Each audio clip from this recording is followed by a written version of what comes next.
Nicole Scott here for Netbook News, and today we're going to be looking at the EeeKeyboard, which should be shipping by the end of this week.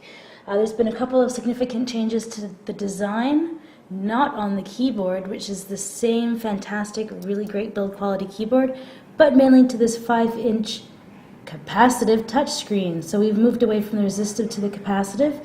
This is a sneak peek at the new touch mouse interface. It actually works on gestures as well, but we'll get to that in a minute.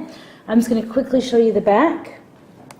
One of the biggest design changes we're seeing is there is no stylus. There's your ultra wideband, 3 USBs, your fan, PSU, your Wi-Fi, the hard switch on and off is there, headphone, microphone, Ethernet, HDMI cable, VGA, and another fan.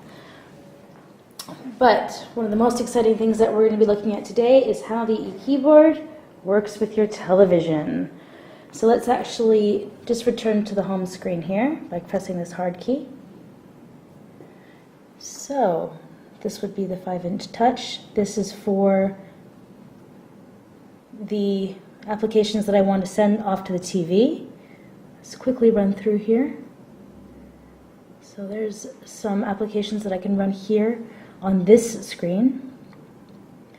There's my music and multimedia, settings. You still have your fun learning Chinese and typing there. I like that from last time. And down here's your information and news. You can still run the same RSS readers, world time and weather, that you could before. But let's get to the interesting part of how we're going to use this to play video. First, we're going to start off with YouTube because, let's face it, if we can't play YouTube on our TVs, then this is not really a machine that is made for your living room. This is YouTube that's come up, but actually, we'll take a quick look down here, and I've already looked for a couple of HD videos, so I'm going to press this, and it's going to change the screen that's come up. So I've got 2 YouTubes open, and this flips back and forth between them. Alright, so here, these are the gestures that I was talking about, so you can more easily navigate. Scroll wheel, mouse buttons.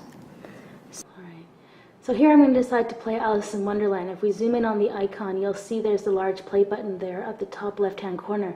So if we select that, and then Intel Atom has never been known for being able to play HD video well, so the fun people at ASUS have very intelligently integrated this ArcSoft player that is going to maximize the Broadcom HD encoder that we've got here. So when we go full screen, we'll be able to play HD video content on an Atom N270 processor and have it still run smoothly. So it's buffering right now, and here we go, HD video. Oh, it's buffering.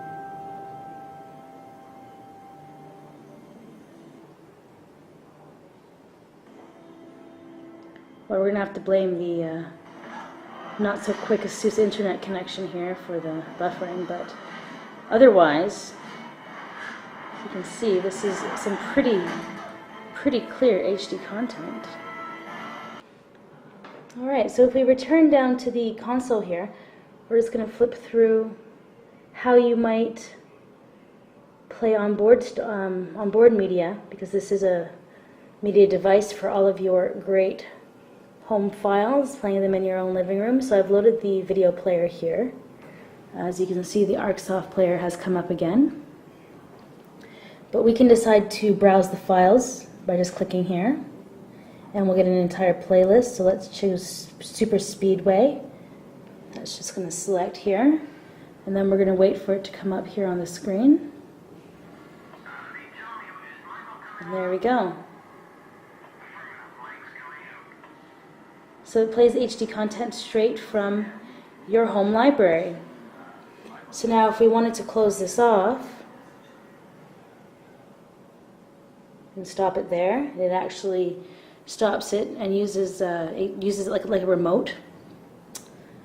So you can do that same thing with all of your files, photo viewer as well. So here are some of the other applications that ASUS has put on board. We have eNet. I actually have done a video on this already. Because this is running Windows XP, this is free software that allows you to create a home NAS server. So essentially what you can do is you can download this onto all of your other computers. So you can actually click on options, and then you can decide to download this onto any computer, be it a Sony, a Dell, anyone. So you can create your own Windows 7-like ecosystem without actually having Windows 7. So this is a great feature, right, that saves you money for not actually having to use Windows 7 licensing. So I have to say, one of the biggest improvements that I've definitely seen is this whole mouse pad area with its gestures and the fact that it's capacitive now. One other thing that when you see this ship, there'll be a sticker right here kind of indicating that this pause break is like an SOS key.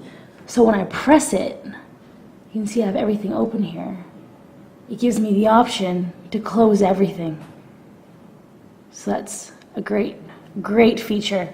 And for hard keys on the keyboard, another great option is this. You don't see this every day. So what this does is when you press this, you see it there.